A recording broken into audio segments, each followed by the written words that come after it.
filter through this land of ours and fill a sportsman's dreams.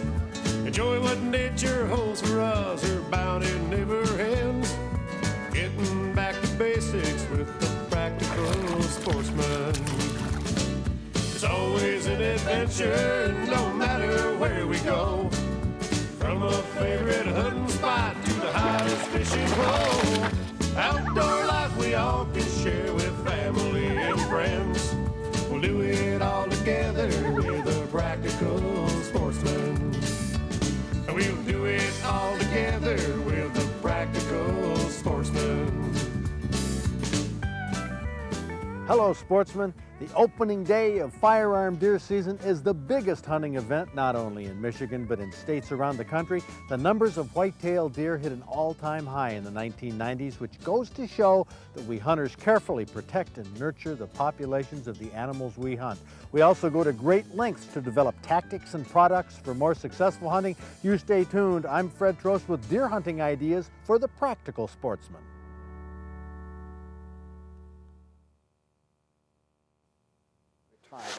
And when I go to put the decoy together, I just have to reach up here to pull my ears out.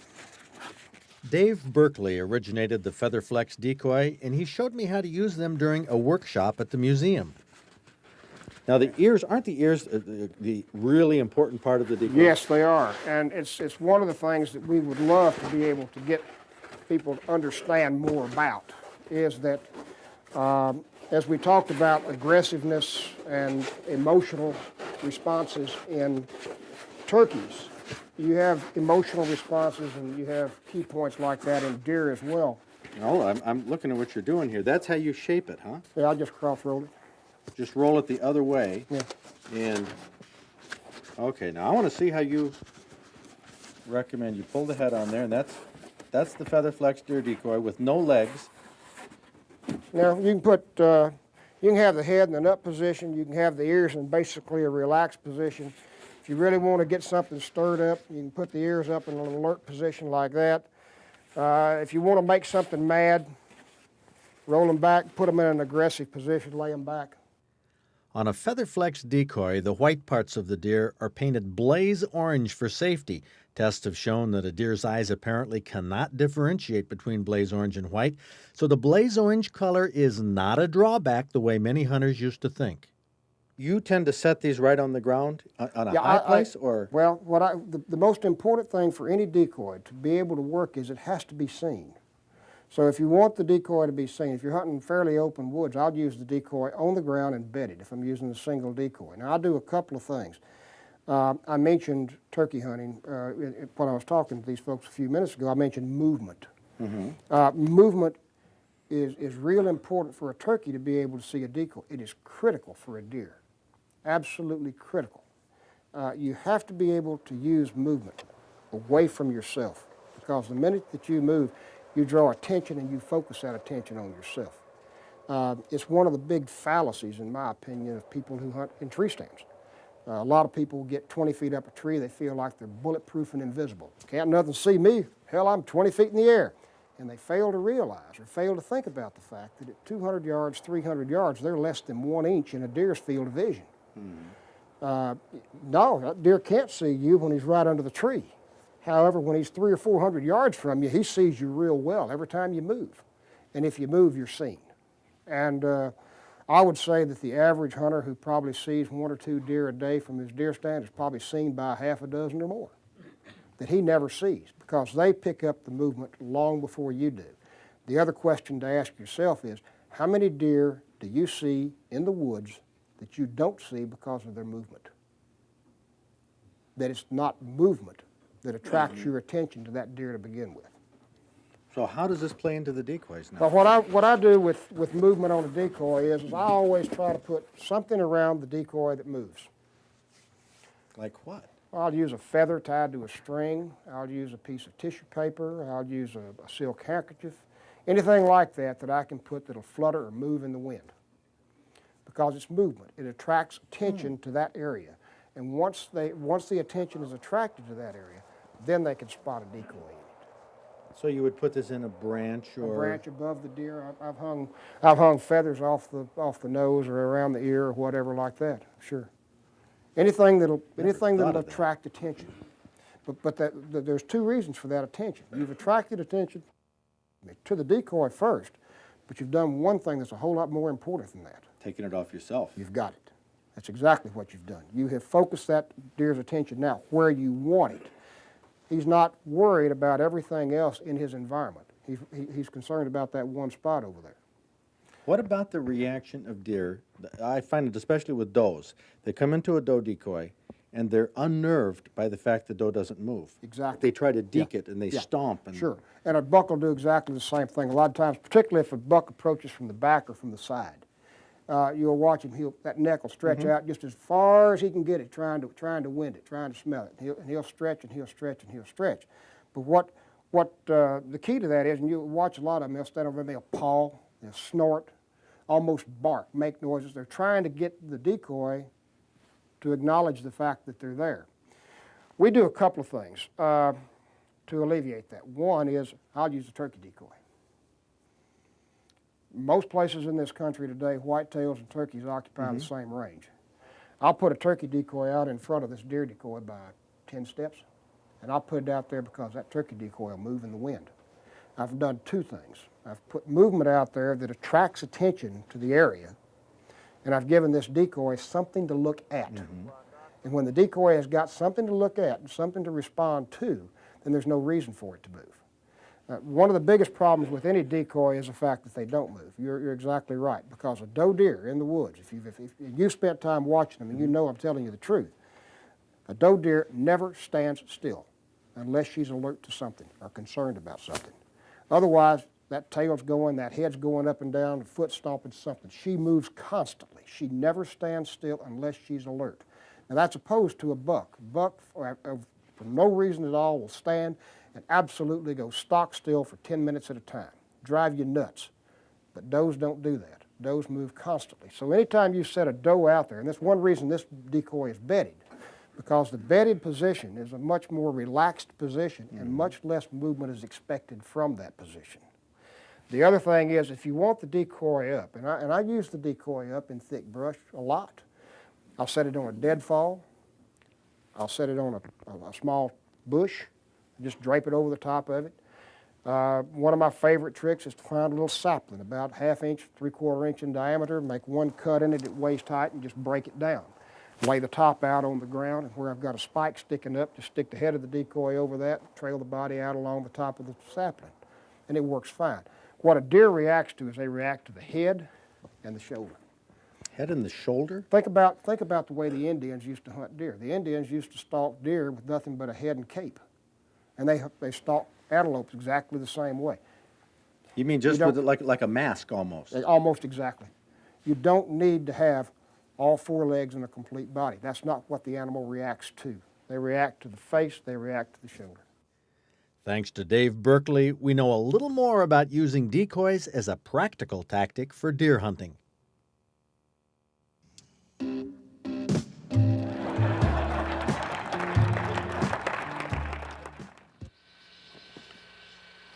We've seen some absolutely amazing footage of a buck tearing up the foam featherflex decoy. We've also seen footage like this of big, dominant tom turkeys tearing up foam turkey decoys. So if you use a decoy for deer or turkey hunting, there's always the chance you'll see something like this in front of your blind. Wouldn't that be exciting? Now, Dave Berkeley talked about the importance of motion. Well, here's a product designed to give motion to attract the attention of deer, give them a signal that everything's okay. Well, you know, when deer are alert, oftentimes you'll see them in the field giving an all-clear signal by flicking their tails. Well, that's when they're relaxed. They signal everything's okay. Mark Byers from Shepherd Industries in Troy noticed this behavior, the flicking the tail, so he invented an electric deer decoy silhouette. Now, this is a prototype, so it's made out of wood, but he's going to manufacture it in foam. This also has a wire connecting it. It's going to be a wireless remote. And what you do is you can sit in your blind, push the button, and flick the tail like that. Or you can have it set up with the battery near the decoy so it does this automatically every 30 seconds or a minute. So there you go, hunters. You know, this is based on logic, it's based on actual deer behavior, but it's up to you to decide whether this new product is amazing or amusing.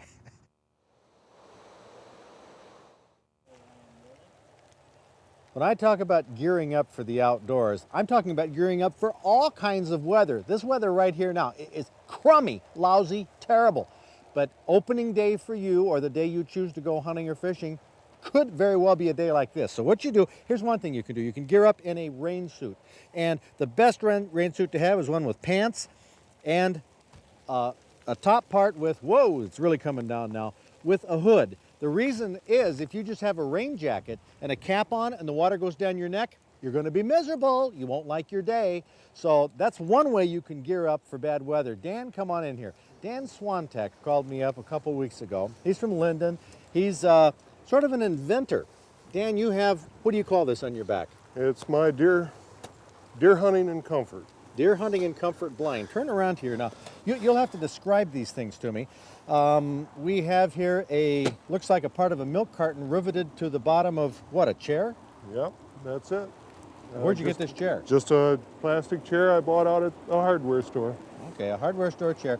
On the seat of the chair looks like you have a hot seat of some type. Yes, that's my old hot seat. I got tired of carrying it around. And you riveted it right on there. Sure. That's good, so it doesn't fall. Now, in the milk carton, you have what is just a Coleman propane heater? Yeah, it's a Mr. Heater. Oh, and look, you have a little bracket on the bottom here that you take out the bracket for the heater. Right. And where do you set that? Right in front of you. If you get cold, you just set it out in front of you. Oh, what's this here? You're carrying an extra tank of gas. Well, yes, because I might get cold later on. And you don't want to run out. That's a darn good idea. Let's see what else you have here. You have a thermos. Well, sure. I've got to have something to keep me warm. I don't see any food in here, though. I have room for that. Okay. I ate it on the way over here. Now, what is this pad for? That is a foot pad. That is to keep your feet warm. You put that under your feet, and your feet stay awfully lot warmer than... Okay, well, now some people use carpeting. Sure. But you find that this is better? Yes, it's got a better R factor to it. Now, where did you get these straps for your back? Well, I was a scout leader, and I had a whole bunch of backpacks around the house, so I just cut the back out of the backpack. And bolted it onto the chair? Sure. Here you got a tent. Now, it looks like these poles here, oh, look at this, these poles they have that cord in the middle. Yeah, they're all shock corded because I didn't want to have to look for anything. If I want to set it up in the dark, I can do it. Mm-hmm. And I've got 3 pieces to the whole blind. So this blind is what? Is it sort of a dome type of yes, tent? I can show it to you if you'd like. Oh, well, no, you actually are right now, Dan. This is on television. You're doing it right now. See, that's the way this works. But this is a tent that is a purchase tent or what? No, this is one I found some shock corded poles, and I decided there's got to be a way to do this. They have dome tents all over the place. Mm-hmm. And so I went out in my workshop and brought my wife's sewing machine and did it yourself. Started doing it. So from what pattern? Well, I had the 2 sticks that I crossed, and that was my pattern. And you drew it from there? Drew it. I just started sewing it, and as I sewed it, I would inch up a couple times and then rip it out and do it again. So you wanted your deer hunting to be in total comfort, totally protected from the elements. And inside there you have your heater, your foot pad, your food. And my coffee. Ingenious. I got to ask you one last question. Okay. When I was younger, macho and all, we always said, that isn't hunting. That's not hunting out there sitting in a tent. Well, I enjoy it. I like the outdoors, but I can sit there in the outdoors and enjoy it real well. Sold. Sold. Dan Swantek. The way, it isn't exactly total comfort, but it takes the edge off the bad weather. Yeah. If you got a day like today, you can sit out there all day with no problem. Most of the time, I'll sit out there for an hour or so and then go walk around and come back. Well, Dan Swantek, thank you for showing us how you gear up. Okay, thank you. Here we have some ticks. And these, oh man. This one was real active. Well, he's moving. He's moving. Now, this one is full of blood, this one right here? Yeah, it's gone down now, but when we first found it, they were blown right up, just like balloons. And this one is partly full, yeah, is it? Partly full. And that's the normal size, and these are Yeah, some of these were smaller, but we had like that blood in there, and that's where we find most of them is up around their necks, where the veins are, and that's where they seem to gather all the time. We found all these right around the neck, the white on the deer. That's where they were. Well, this is Bob Lucina from Bob's Deer Processing in Ovid. We have here with this scowl on his face Tim Hayes works here at the museum, Hayes Creative Taxidermy. These two fellows hate deer ticks, but you run into them all the time. Yes, and thanks to your boy, he brought them back From the UP. from the UP. And you said this is the only deer that has had ticks on it? From the UP. I'll be darned. Well, these ticks, The fortunately, there's good news and bad news. Bad news is they're ticks. The good news is they're wood ticks. They are How not. can you tell? They're not deer ticks. Well, we just had a fellow look at them outside. The deer ticks are teeny tiny, except Tim Hayes has a. Well, the big thing about ticks is the Lyme disease that they carry. Fortunately, you'll never see the tick that's carrying Lyme disease because he's so small. He's So actually small. pinhead size. Huh.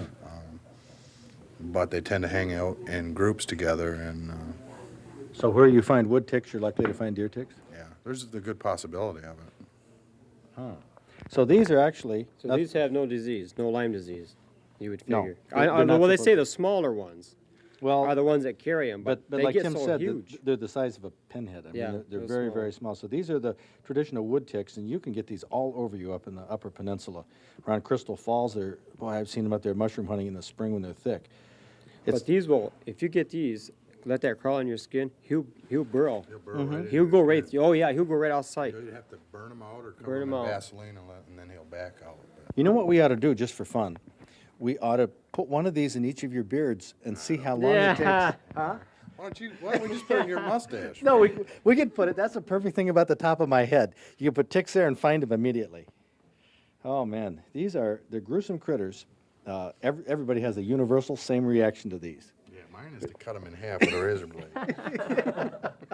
They are, ever since this Lyme disease thing particularly, they're almost create fear in people. Well, we had a friend come in. His wife has got Lyme disease, and she's in a wheelchair.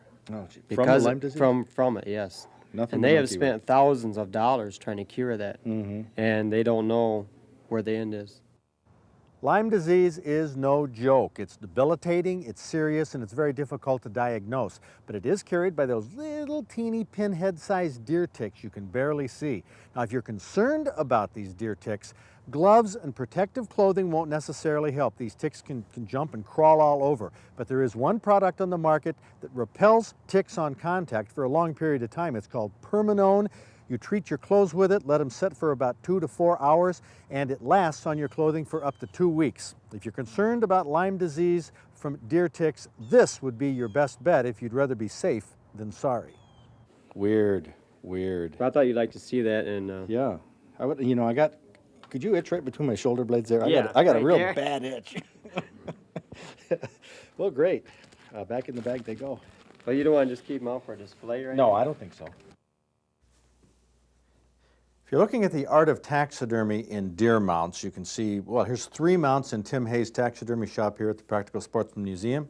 They all have something in common, the way they're cut down to the shoulder. I don't know if you notice what it is, despite the pose, but compare it with this one, which was mounted in 1935. Tim is going to do a recape on this, but look at where the neck is cut. This looks like the deer is sticking its head through the wall, compared to Jason Parmiter's buck here that we have on the set, all the way down to the shoulders. Now, Tim Hayes, being a taxidermist taking in deer heads at this time of year, I know you go nuts with some of the problems that people bring you.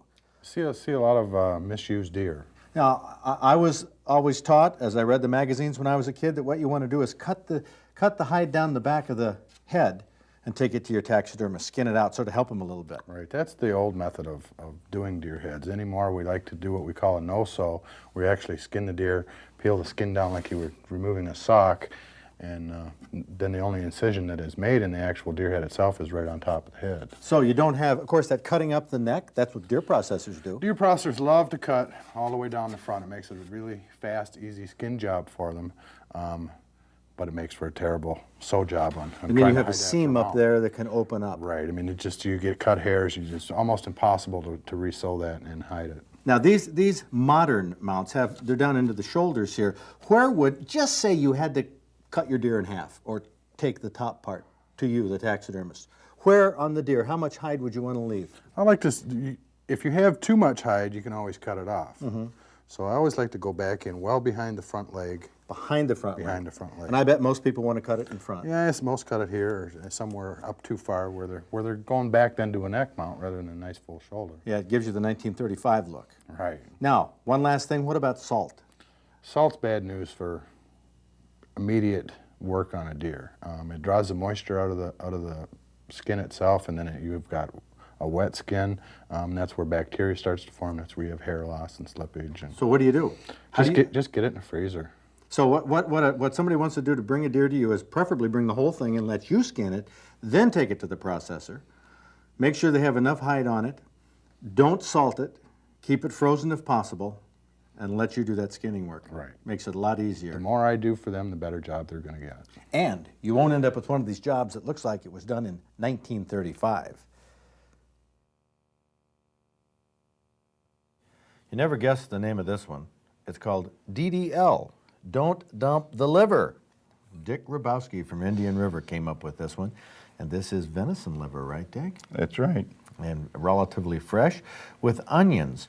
And it just looks like breaded liver, but do you do it in a baking dish here? How is this done? First of all, you take the liver and cut it in half-inch strips. Mm-hmm. Then you marinate it in Kraft French dressing for about How long? an hour and a half to 2 hours. Mm-hmm. And what's the breading? Just cracker crumbs. Cracker fine, crumbs? Fine cracker crumbs. Now you cook the onions separate? Yes, the onions are cooked separate. I bake the onions. I normally fry the onions, but I found out that you get a little too much fat with the saute. So what I do is I bake the onions. I put a little thyme on them for flavoring. Oh, so that is thyme. This is breaded liver that's been soaked in French dressing. And now, let's see, it cuts very easily, these little strips, and I'm going to try it. You know, I got to admit, we had it on here, and I was trying to sell this, and I was thinking it might be a little tough to choke down. Because it isn't real hot right now. It's been sitting out a little cold. Yes, it is. But it's a little cold. It tastes good. Right. If you want a little variation in this, you can also add a little bit of Louisiana hot sauce to your French dressing. It'll give you a little spicier bite to it. This is good. I can't believe it. It's hard to believe, isn't it? It is. I tell people about this that don't like liver, try to get them to try it. I'll show you how good it is. This is how good it is. Liver. That's the best liver I've ever eaten. Dick, Thank you. The motto, don't dump the liver. That's right. DDL. This is great.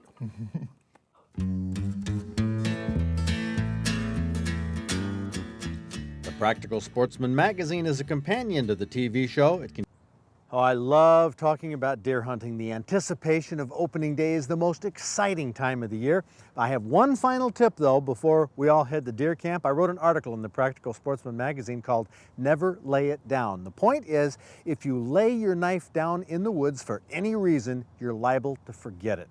If you're not using it even for a short time, put it back in its sheath or put it back in your pocket. But never lay it down. That's how hundreds, if not thousands, of knives and hatchets and keys and all sorts of things are lost every year. 2 years ago on opening day, I took my wristwatch off and I hung it on a nail by the window in the blind. After dark, we packed up. I forgot about the watch. That's the last time I saw it, of course, except on this video. Next week, I'll report on our opening day success, and we'll be interviewing hunters at the Buck Pole at Mill Creek Sports in Dexter. That'll be 7 o'clock on Wednesday evening, the 16th. Every year we see more bucks on the Mill Creek Buck Pole, more big bucks than anywhere else. You have a good, safe opening day, and I'll see you next week.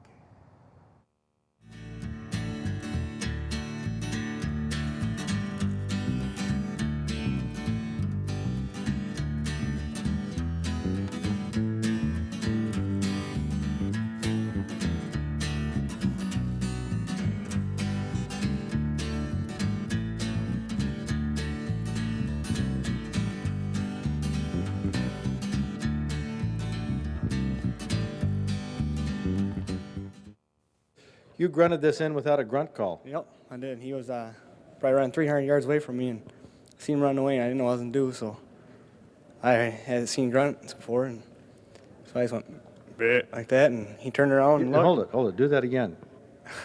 Bleh. I don't know. That was it? Yeah, and he did that like 3 times, and Bit. Like that? I don't know, you do a little better in the woods. You get a little more excited, but Well, do it like, play like you're in the woods here I don't now. know. Huh? I don't know. Like more like that. Oh, okay, that's better. Like that. Yeah. Okay, now we're getting into it. Try that again. No, Huh? I don't know. No, that was a It's burp. getting better all the time, isn't it? That was a burp? I've heard That of was people like a burping burp. a bit. I don't know. No, I mean, just did it. seriously, this is, if you're going to, you could teach this. You could teach a class in this now. Look how Right, yeah. successful you've been. Yeah. So how often did you make that noise? I did like 3 times, and he turned around and looked at me down where I was at, and he started walking my way, and he stopped and looked for a while, and I did about 3 more times, and he started running my way. 16 yards in front of me, I shot him, my bow, Wow. first year. That's a great story, and grunted him in, and we almost heard how you did it. Here's how you can do seminars all around the state, but you got to do some things like put your hand over your mouth like this, and go like Yeah. that, huh? Like that, huh? Is that how you do it? I didn't want to move too much, he'd see me, so. Do that one more time. My mouth? Yeah, just do the best one you can. Like that. Hey, if it works.